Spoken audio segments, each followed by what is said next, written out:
ہر سال محرم کا چاند ہمیں کربلا کی اس لازوال داستان کی یاد دلاتا ہے، ایک ایسا سفر جو صرف جغرافیائی مسافت نہیں بلکہ تاریخ انسانیت میں حق و باطل کے ٹکراؤ کی سب سے بڑی مثال ہے۔ کیا آپ نے کبھی سوچا کہ حضرت امام حسین رضی اللہ تعالی عنہ نے اپنے اہل خانہ اور چند جانثاروں کے ساتھ مدینہ سے کربلا کا یہ طویل اور پرخطر سفر کیوں اختیار کیا؟ یزید کی تخت نشینی کے بعد وہ کون سے حالات تھے جنہوں نے امام حسین کو مدینہ چھوڑنے، مکہ المکرمہ میں حج کا ارادہ ترک کرنے اور پھر کوفیوں کی مسلسل دعوتوں کے باوجود ان کی غداری کا سامنا کرنے پر مجبور کیا؟ اس ویڈیو میں ہم امام علی مقام کے اس عظیم سفر کی ہر منزل کو تفصیل سے دیکھیں گے، ان واقعات اور مکالموں کو جانیں گے جنہوں نے کربلا کے میدان کو حق پرستی کے علمبرداروں کا مقتل بنا دیا۔ یہ صرف ایک کہانی نہیں بلکہ وہ آئینہ ہے جو ہمیں سکھاتا ہے کہ جب ایمان، اصولوں اور انسانیت کو خطرہ لاحق ہو تو سر کٹانا بھی گوارا ہے، لیکن باطل کے سامنے سر جھکانا گوارا نہیں۔ اس مکمل سفر کو سمجھنے کے لیے ہمارے ساتھ آخر تک جڑے رہیے۔ اگر آپ ہمارے چینل پر نئے ہیں تو سب سے پہلے ہمارے چینل کو سبسکرائب ضرور کر لیں۔ بسم اللہ الرحمن الرحیم۔ السلام علیکم ناظرین، یزید نے تخت نشین ہونے کے بعد ولید بن عتبہ کی وساطت سے امام حسین رضی اللہ تعالی عنہ سے بیعت طلب کی۔ ولید نے سختی سے کام نہ لیا، لیکن مروان بن حکم بیعت لینے پر مجبور کر رہا تھا۔ ان حالات میں امام حسین رضی اللہ تعالی عنہ نے سفر مکہ اختیار کیا اور وہاں سے اہل کوفہ کی دعوت پر کوفہ کے لیے روانہ ہوئے۔ یزید کا ذاتی کردار ان تمام اوصاف سے عاری تھا جو امیر یا خلیفہ کے لیے شریعت اسلامیہ نے مقرر کیے تھے۔ جب امام حسین رضی اللہ تعالی عنہ مکہ پہنچے تو اہل کوفہ نے انہیں سینکڑوں خط لکھ کر کوفہ آنے کی دعوت دی تاکہ وہ خلافت اسلامیہ کے قیام کی جد و جہد کا آغاز کر سکیں، لیکن غدار اہل کوفہ نے ان سے غداری کی اور اپنے وعدوں سے پھر کر حضرت امام حسین کا ساتھ نہ دیا۔ یزید کی بھیجی ہوئی افواج نے کربلا میں نواسۂ رسول حضرت امام حسین رضی اللہ تعالی عنہ اور ان کے اہل خانہ اور احباب کو شہید کر دیا۔ ناظرین، یزید نے تخت نشین ہونے کے بعد مدینہ کے گورنر ولید بن عتبہ بن ابو سفیان کو ایک خط لکھا جس میں اس نے چند اہم شخصیات سے بیعت لینے کا حکم دیا تھا۔ یہ وہ لوگ تھے جن سے یزید کو اپنی خلافت کے لیے خطرہ محسوس ہوتا تھا۔ یزید نے ولید بن عتبہ کو ان افراد سے بیعت لینے کا حکم دیا تھا: حضرت امام حسین بن علی رضی اللہ تعالی عنہ، رسول کریم صلی اللہ علیہ وآلہ وسلم کے نواسے، حضرت عبداللہ بن زبیر رضی اللہ تعالی عنہ، مشہور صحابی زبیر بن عوام رضی اللہ تعالی عنہ کے بیٹے، حضرت عبداللہ بن عمر رضی اللہ تعالی عنہ، مشہور صحابی عمر بن خطاب رضی اللہ تعالی عنہ کے بیٹے، اور حضرت عبد الرحمن بن ابی بکر رضی اللہ تعالی عنہ، حضرت ابو بکر صدیق رضی اللہ تعالی عنہ کے بیٹے۔ بعض روایات کے مطابق عبد الرحمن بن ابی بکر کا اس واقعہ سے پہلے ہی انتقال ہو چکا تھا، لیکن یزید کے خط میں ان کا نام شامل تھا۔ یزید نے ولید بن عتبہ کو یہ حکم بھی دیا تھا کہ اگر ان میں سے کوئی بیعت سے انکار کرے تو اس کا سر کاٹ کر یزید کے پاس بھیج دیا جائے۔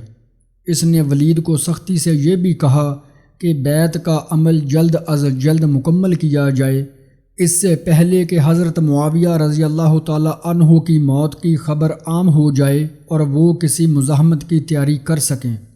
ولید بن عتبہ نے حضرت امام حسین اور عبداللہ بن زبیر رضی اللہ تعالی عنہ کو بلایا۔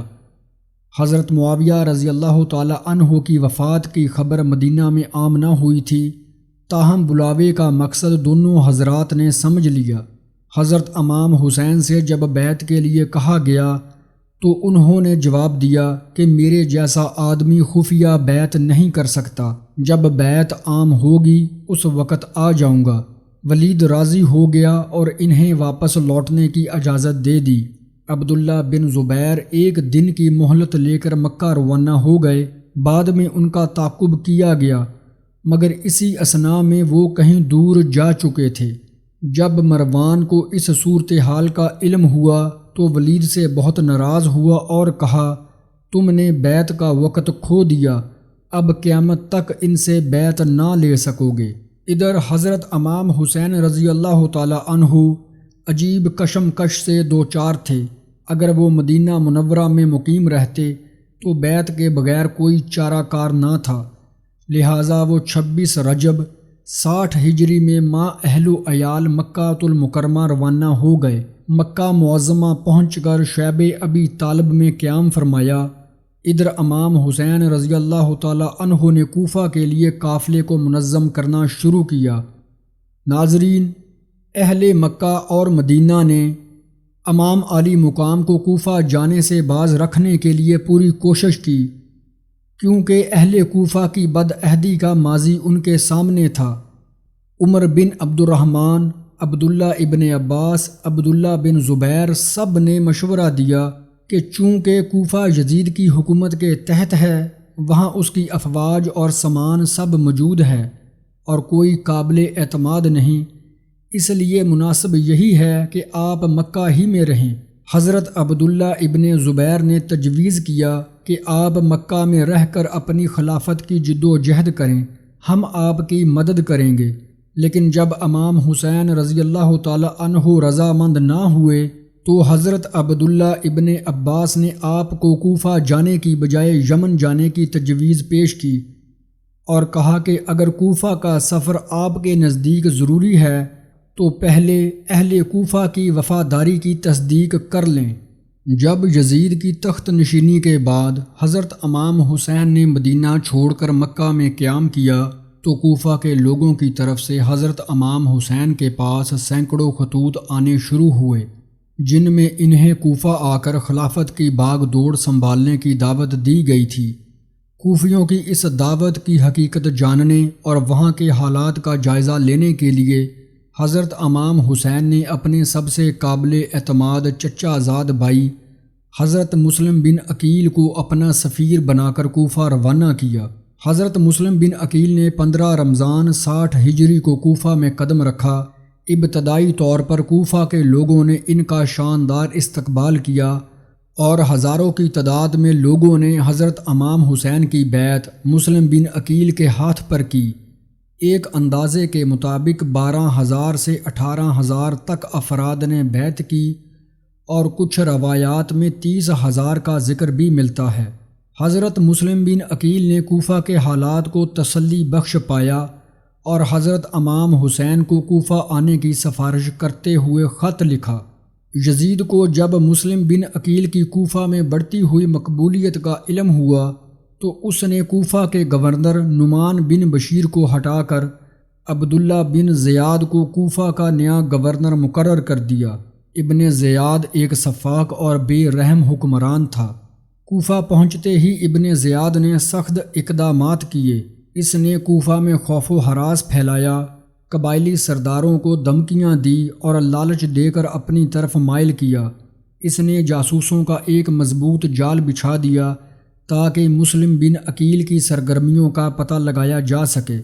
ابن زیاد کے دباؤ اور دھمکیوں کی وجہ سے جن کوفیوں نے مسلم بن عقیل کے ہاتھ پر بیعت کی تھی وہ آہستہ آہستہ ان کا ساتھ چھوڑنے لگے۔ ایک ایک کر کے لوگ منتشر ہو گئے اور بہت جلد مسلم بن عقیل تنہا رہ گئے۔ ابن زیاد نے اپنے جاسوسوں کے ذریعے مسلم بن عقیل کی جائے پناہ کی تلاش شروع کر دی۔ اس وقت مسلم بن عقیل ہانی بن عروہ کے ہاں چلے گئے۔ عبداللہ بن زیاد نے ہانی کو بلا کر مسلم کو پیش کرنے کا حکم دیا اور ہانی نے انکار کر دیا، جس پر انہیں قید میں ڈال کر مار پیٹ کی گئی اور بعد میں شہید کر دیا گیا۔ تاحال بعد میں سفیر امام حسین حضرت مسلم بن عقیل اور ان کے بیٹوں کو بھی شہید کر دیا گیا۔ جب حضرت عبداللہ ابن عمر نے امام حسین رضی اللہ تعالی عنہ کو کوفہ جانے سے روکا تو حضرت امام حسین نے فرمایا، اے ابن عمر، میں جانتا ہوں تم میرے خیر خواہ ہو، لیکن میں عزم کر چکا ہوں۔ اس پر عبداللہ ابن عباس نے کہا، اگر آپ انہیں مانتے ہیں تو کم سے کم اہل و عیال کو ساتھ نہ لے جائیں۔ مجھے ڈر ہے کہ حضرت عثمان رضی اللہ تعالی عنہ کی طرح آپ بھی بال بچوں کے سامنے ذبح کیے جائیں گے۔ ان تمام ترغیبات کے باوجود حضرت امام حسین اپنے فیصلے پر قائم رہے اور بالآخر 8 ذو الحجہ 60 ہجری کو مکہ المکرمہ سے کوفہ کے لیے چل پڑے۔ راستے میں مشہور شاعر فرزدق آپ سے ملا اور امام حسین سے عرض کی، لوگوں کے دل آپ کے ساتھ ہیں اور تلواریں بنو امیہ کے ساتھ ہیں۔ شاعر نے امام حسین کو کوفہ جانے سے روکا، مگر امام حسین اپنا سفر شروع کر چکے تھے۔ مکہ سے کربلا تقریباً 1447 کلومیٹر کا فاصلہ قافلہ حسینی نے تقریباً 23 دن میں مکمل کیا۔ یہ فاصلہ آج کے دور میں 18 گھنٹے بذریعہ گاڑی میں طے کیا جا سکتا ہے، مگر آج سے 1385 سال پہلے یہ فاصلہ ایک مشکل اور تکلیف دہ راستہ تھا، جس پر حضرت امام حسین نے اپنا سفر 8 ذو الحجہ 60 ہجری یعنی 10 ستمبر 680 عیسوی کو اپنے اہل خانہ کے ساتھ شروع کیا۔ ناظرین، امام عالی مقام نے مکہ سے کوفہ تک 14 منزلیں طے کی۔ ایک منزل یا منزل گاہ سے دوسری منزل کا فاصلہ 3 فرسخ یعنی تقریباً 18 کلومیٹر تھا۔ سفر شروع کرنے کے بعد تاریخی کتابوں میں 14 مختلف مقامات کا ذکر ملتا ہے جہاں امام عالی مقام نے پڑاؤ کیا یا مختلف لوگوں سے ملے یا لوگوں سے خطاب کیا۔ اصفہ پہلا مقام تھا۔ اس مقام پر عرب کے مشہور شاعر فرزدق سے ملے اور اس سے کوفہ کے حالات پوچھے۔ شاعر بولا، کوفہ والوں کے دل آپ کے ساتھ ہیں اور تلواریں آپ کے خلاف۔ شاعر نے امام عالی مقام کو کوفہ جانے سے روکا، مگر امام عالی مقام اپنا سفر شروع کر چکے تھے۔ دوسرا مقام ذات عرق ہے۔ مکہ سے کوفہ جاتے ہوئے یہ دوسرا مقام ہے جو مکہ سے تقریباً 92 کلومیٹر پر ہے۔ اس مقام پر امام عالی مقام اپنے کزن عبداللہ ابن جعفر رضی اللہ تعالی عنہ سے ملے اور اس مقام پر عبداللہ ابن جعفر نے اپنے دونوں بیٹوں اون اور محمد کو امام عالی مقام کی خدمت میں پیش کیا اور ساتھ ہی امام عالی مقام کو کوفہ جانے سے روکا، جس پر امام عالی مقام نے جواب دیا، میری منزل اللہ کے ہاتھ میں ہے۔ تیسرا مقام بطن رومہ ہے۔ یہ مقام ذات عرق سے کچھ کلومیٹر آگے ہے۔ یہاں امام نے قیس بن مسہر کے ہاتھوں کوفہ والوں کو خط لکھا اور یہاں امام عالی مقام کی ملاقات عبداللہ بن مطیع سے ہوئی جو عراق سے آ رہا تھا۔ عبداللہ نے امام عالی مقام کو آگے جانے سے روکا اور بولا، کوفہ والوں پر بھروسہ نہیں کیا جا سکتا، وہ اہل وفا میں سے نہیں۔ مگر امام عالی مقام نے اپنا سفر جاری رکھا۔ ناظرین، چوتھا مقام حجاز کی پہاڑیاں ہیں۔ حجاز کی پہاڑیوں پر ایک چھوٹا سا گاؤں تھا اور یہاں پر حجاز کی پہاڑیوں کا سلسلہ ختم ہو جاتا ہے اور عرب کا تپتا ریگستان شروع ہوتا ہے۔ یہاں امام عالی مقام کی ملاقات رحیر بن کین سے ہوئی۔ جب اسے پتہ چلا کہ امام کس مقصد کے لیے جا رہے ہیں تو اس نے اپنا تمام سامان اپنی بیوی کے حوالے کیا اور اسے کہا کہ تم گھر جاؤ، میری خواہش ہے کہ میں امام کے ساتھ قتل ہو جاؤں۔ پانچواں مقام جبلہ ہے۔ اس مقام پر امام عالی مقام کی ملاقات 2 آدمیوں سے ہوئی جن کا تعلق عرب کے قبیلہ اسدی سے تھا۔ انہوں نے امام عالی مقام کو کوفہ والوں کے ہاتھوں جناب مسلم بن عقیل کی شہادت کی خبر سنائی۔ امام عالی مقام نے فرمایا، بے شک ہم اللہ کے لیے ہیں اور اسی کی طرف لوٹ کر جانے والے ہیں، اور بے شک وہ ہماری قربانیوں کا حساب رکھنے والا ہے۔ اس مقام پر امام نے اپنے ساتھ چلنے والوں کو بتایا کہ جناب مسلم اور جناب ہانی کو شہید کر دیا گیا ہے اور کوفہ والے ہماری نصرت نہیں کریں گے۔ امام نے اس مقام پر فرمایا، جو چھوڑ کر جانا چاہتا ہے واپس چلا جائے۔ بہت سے قبائلی چل پڑے تھے کہ انہیں مال اور دولت ملے گی۔ اس مقام پر ادھر ادھر بکھر گئے اور واپس اپنے گھروں کو لوٹ گئے، اور امام کے ساتھ ان کے اہل خانہ سمیت تقریباً 50 لوگ رہ گئے تھے۔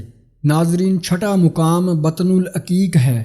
اس مقام پر امام علی مقام اکما قبیلے کے ایک آدمی سے ملے، جس نے امام کو آگاہ کیا کہ کوفہ میں آپ کا کوئی دوست نہیں، کوفہ کو یزید کے لشکر نے گرے میں لے لیا ہے اور اس کے داخلی اور خارجی دروازے بند کر دیے گئے ہیں، آپ کوفہ تشریف نہ لے جائیں۔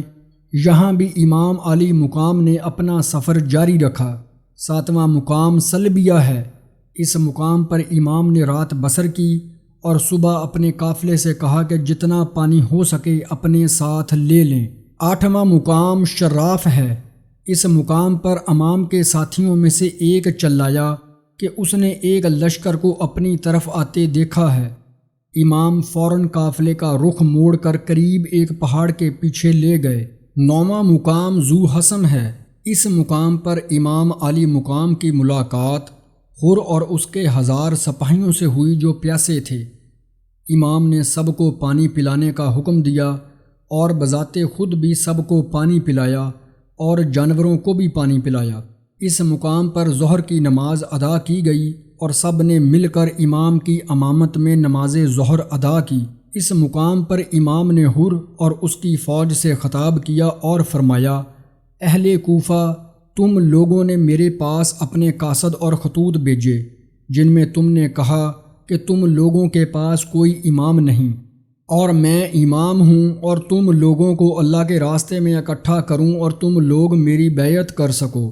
تم لوگوں نے کہا کہ آپ اہل بیت ہیں اور ہمارے معاملات کو ان لوگوں کی نسبت جو ناانصافی کرتے ہیں اور غلط ہیں بہتر طریقے سے حل کر سکتے ہیں، مگر تم لوگوں نے اپنا ارادہ بدل لیا ہے اور منکر ہو گئے ہو اور اہل بیت کے حقوق نہیں جانتے اور اپنے وعدوں سے پھر گئے ہو، تو میں واپس چلا جاتا ہوں۔ حر کے لشکر نے امام علی مقام کو واپس نہ جانے دیا اور انہیں گھیر کر کوفہ کی بجائے کربلا کی طرف لے گئے۔ ناظرین، 10واں مقام بیضہ ہے۔ امام علی مقام اگلے دن بیضہ پہنچے۔ اس مقام پر پھر حر کے لشکر سے خطاب کیا۔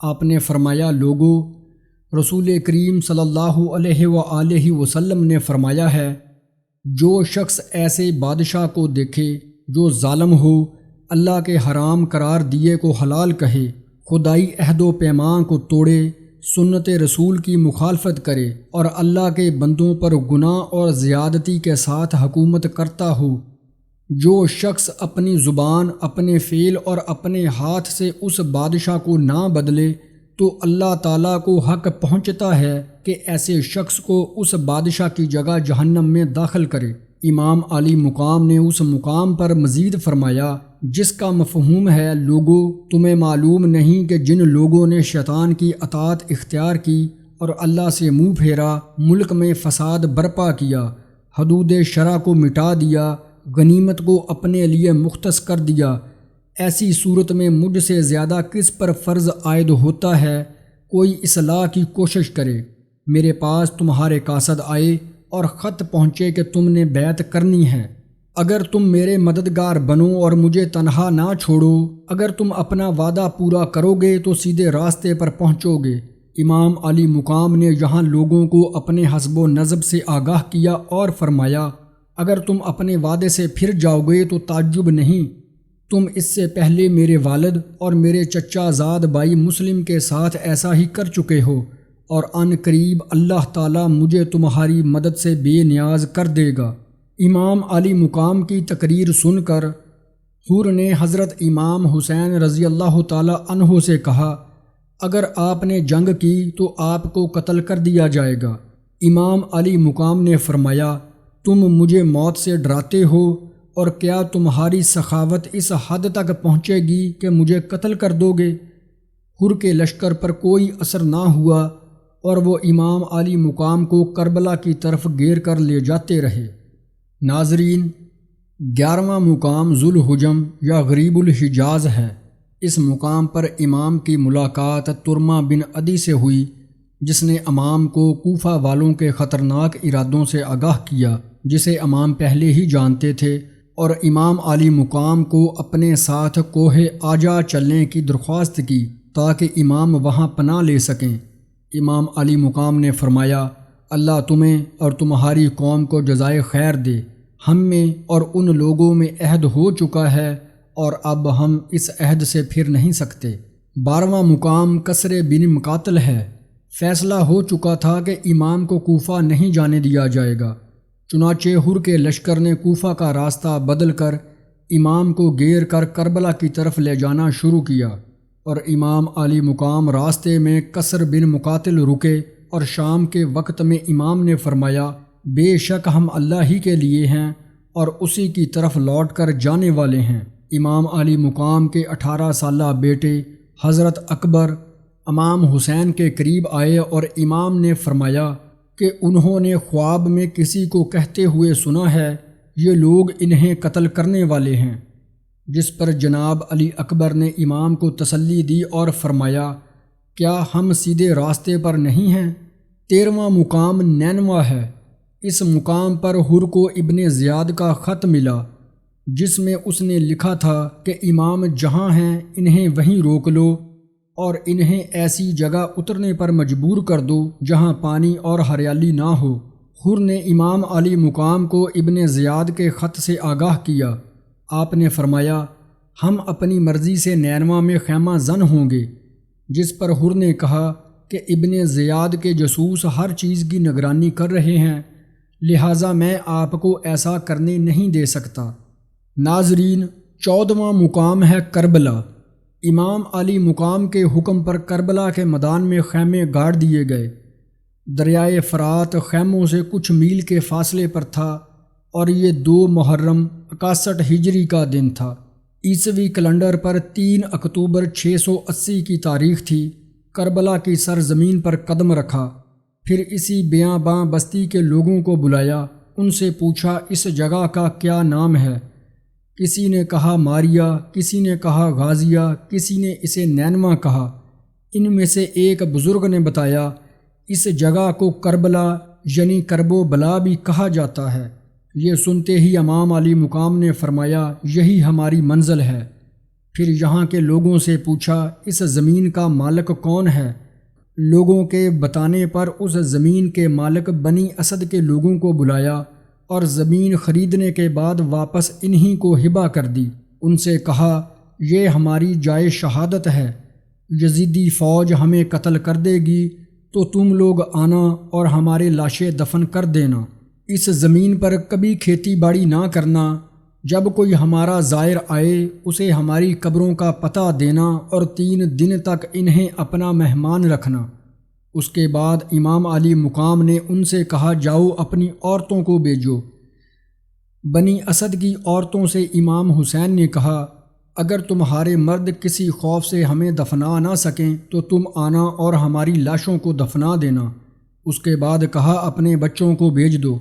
جب ان کے بچے آئے تو امام علی مقام نے ان سے کہا، بچوں، اگر تمہارے والدین ہمیں دفنا نہ سکے تو تم کھیلنے کے بہانے یہاں آنا اور مٹھیوں میں ریت بھر کر ہمارے لاشوں کو ڈھانپنا۔ روز عاشوراء جب یزیدی فوج نے آل رسول صلی اللہ علیہ وآلہ وسلم اور جان نثاروں کی لاشوں پر گھوڑے دوڑائے اور خواتین اور بچوں کو قیدی بنا ڈالا تو روایات کے مطابق 13 محرم کو بنی اسد کے لوگوں نے اپنے وعدے کے مطابق ان بے کفن لاشوں کو دفن کر دیا۔ آج بھی بنی اسد کے لوگ اپنے مخصوص انداز میں روضہ امام حسین پر مخصوص انداز میں حاضری دیتے ہیں۔ ناظرین، جب یزید کو خیمے نصب کرنے کی اطلاع ملی تو اس نے حکم دیا، آپ کے خیمے وہاں سے ہٹا دیے جائیں۔ اس پر انصار جوش میں آ گئے اور حضرت عباس علمدار نے کہا، کس کی مجال ہے کہ میرے ہوتے ہوئے ایام حسینی کو یہاں سے ہٹایا جائے؟ لیکن امام علی مقام نے سب کو سمجھا بجھا کر وہاں سے خیمے ہٹا لیے اور دریائے فرات سے 3 میل کے فاصلے پر میدان میں خیمے نصب کیے، جہاں پانی کا دور دور تک نام و نشان نہ تھا۔ آپ کا طرز عمل یہ بتاتا ہے کہ آپ کا مقصد جنگ و جدل نہیں تھا، بلکہ اپنے نانا سرور کونین امام الانبیاء حضرت محمد صلی اللہ علیہ وآلہ وسلم کے دین کی حفاظت کرنا تھا۔ ناظرین، حضرت امام حسین ہر منزل پر لوگوں کو جذب کرنے اور ان کے ذہنوں میں اس معاملے کو واضح اور روشن کرنے کے لیے ہر ممکن تلاش کرتے رہے۔ ذات ارک نامی جگہ پر بشر بن غالب اسدی نامی ایک شخص امام کی خدمت میں پہنچ کر کوفہ کے حالات کی نزاکت کی اطلاع دیتا ہے۔ اس موقع پر امام نے اس بات کی تصدیق کی۔ اس شخص نے امام سے کچھ سوال کیے۔ آپ نے فرمایا، امام دو طرح کے ہوتے ہیں، ایک وہ جو لوگوں کی ہدایت کرتا ہے، جبکہ دوسرا وہ جو لوگوں کو ضلالت اور گمراہی کی طرف لے جاتا ہے۔ جو ہدایت کی پیروی کرتا ہے وہ بہشت میں جائے گا، جبکہ جو شخص ضلالت کے امام کی پیروی کرے گا وہ جہنم میں داخل ہوگا۔ بشر بن غالب نے اس وقت تو امام کا ساتھ نہیں دیا، لیکن بعد میں حضرت امام حسین کی قبر مبارک پر گریہ کرتے دیکھا جاتا تھا اور امام کی نصرت اور مدد نہ کرنے پر پشیمانی کا اظہار کرتا رہتا۔ ناظرین، روایات میں آتا ہے کہ امام عالی مقام جب وطن روما نامی جگہ پر پہنچے تو کوفہ والوں کو خط لکھنے کا ارادہ کیا اور قیس بن مصہر سیداوی کو وہ خط دیکھ کر کوفہ روانہ کیا۔ امام حسین نے خط قیس بن مصہر کو دیا۔ قیس جب قادسیہ پہنچے تو ابن زیاد کے سپاہیوں نے ان کا راستہ روک لیا اور ان کی جامہ تلاشی لینا چاہی۔ اس موقع پر قیس نے مجبور ہو کر امام کا خط پھاڑ دیا تاکہ دشمن ان کے مضمون سے باخبر نہ ہو سکے۔ جب قیس کو گرفتار کر کے ابن زیاد کے پاس لے جایا گیا تو اس نے غضبناک ہو کر چلاتے ہوئے کہا، خدا کی قسم، تمہیں ہرگز نہیں چھوڑوں گا مگر یہ کہ ان افراد کے نام بتاؤ جنہیں حسین ابن علی نے خط لکھا تھا، یا یہ کہ ممبر پر جا کر حسین اور اس کے باپ کو برا بھلا کہو، اسی صورت میں تمہیں رہا کروں گا ورنہ تمہیں مار دوں گا۔ قیس نے قبول کیا اور ممبر پر جا کر امام علی مقام کو برا بھلا کہنے کی بجائے کہا، اے لوگو، میں حسین بن علی کا قاصد ہوں اور تمہاری طرف آیا ہوں تاکہ آپ کا پیغام تم لوگوں کو پہنچا دوں۔ اپنے امام کی ندا کو لبیک کہو۔ ابن زیاد آگ بگولا ہو گیا اور حکم دیا قیس بن مصہر کو دارالامارہ کی چھت سے نیچے پھینک دیا جائے۔ اس کے سپاہیوں نے ایسا ہی کیا، پھر اس جسم بے جان کی تمام ہڈیاں توڑ دی۔